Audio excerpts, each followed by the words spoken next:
Welcome to this explainer. Look, if you've been in the dropshipping game for a minute, you already know the landscape has radically shifted.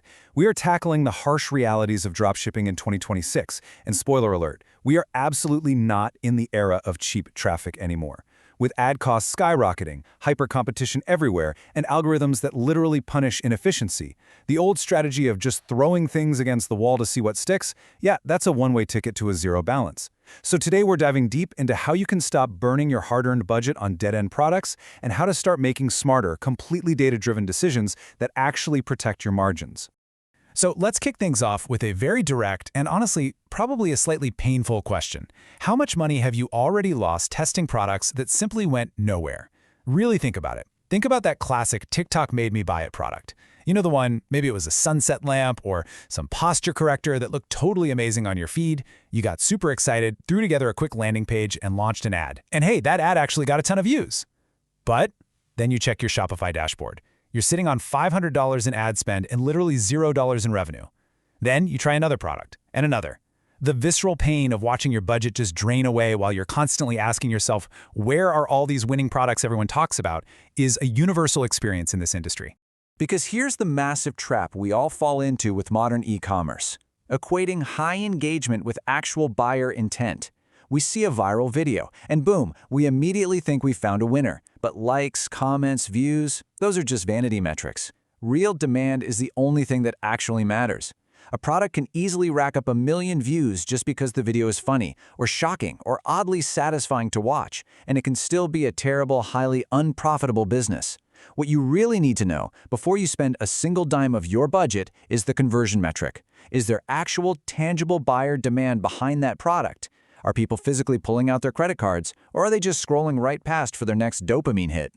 When you rely purely on those vanity metrics, you inevitably smash headfirst into a whole series of deeply frustrating roadblocks. It's really a domino effect. Because your research is scattered all over a dozen different websites and social feeds, you end up being completely late to the actual trend. And being late, that means stepping into a saturated market, fighting an uphill battle against hundreds of competitors whose successful strategies are completely hidden from you. So you're dealing with the fake demand of viral views. You're entering a crowded arena completely blind. And the inevitable result of all this? A totally wasted ad budget. You are essentially fighting a war without a map.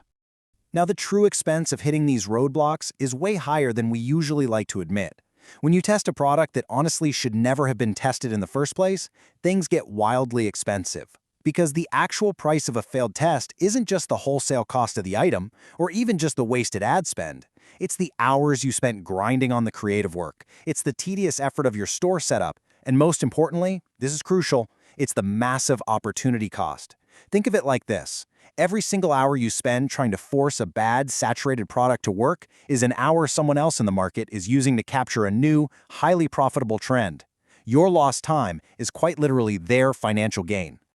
So, to survive and actually thrive as a dropshipper in 2026, we have to fundamentally change the questions we're asking ourselves. We've got to stop staring at our screens hoping for a miracle and asking, which product should I sell? Instead, we need to start demanding hard evidence. Your central question has to become, what evidence do I have that this product is worth testing? Look, finding a product idea, that's the easy part. Finding a product with enough hard data behind it to justify a serious financial test, that is the difficult part. And that is exactly where we need to be focusing all of our energy. This right here is the core difference between the old way of doing things and the new, data-first approach. The strategy behind platforms like WinningHunter isn't about just handing you another arbitrary list of so-called winning products. We know that model is fundamentally broken. Instead, it's about shifting completely away from random product testing, where you're basically just throwing darts in the dark based on viral videos.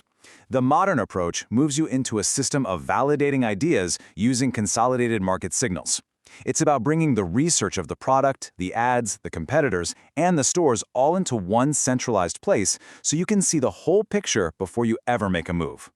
Instead of blindly doom-scrolling social media, hoping to just stumble onto a goldmine, this unified workspace gives you the actual tools to investigate the market.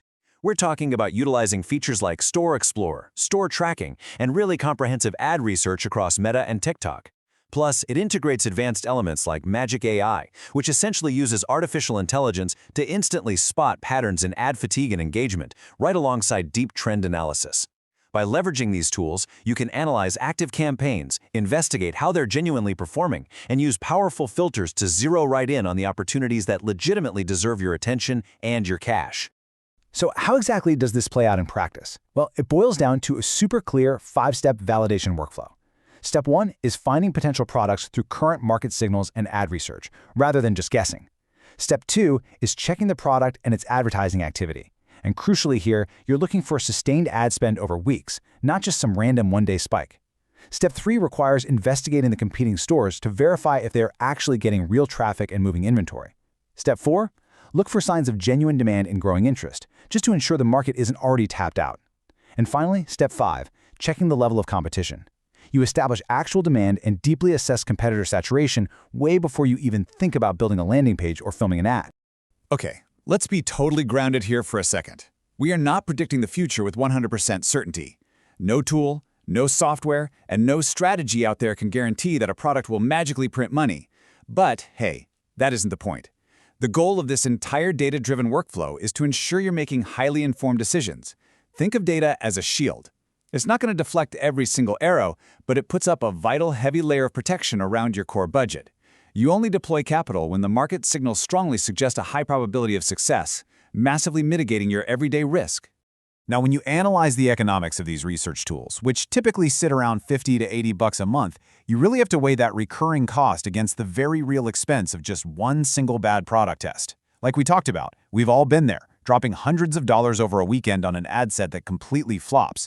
When you factor in that wasted ad spend, the time you'll literally never get back, and the lost opportunity of missing a real trend, a standard $49 monthly subscription is just a tiny fraction of what you easily lose by throwing spaghetti at the wall to see what sticks.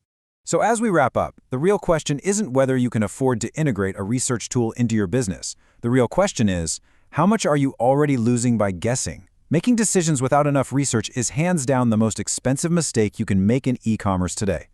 Don't just chase the next viral trend. Validate it. Study what is actually working in the market right now. In 2026, your absolute greatest advantage isn't finding products faster. It's making better, data-backed decisions before you spend a single cent. Thanks for joining me for this explainer. Now go out there and stop guessing.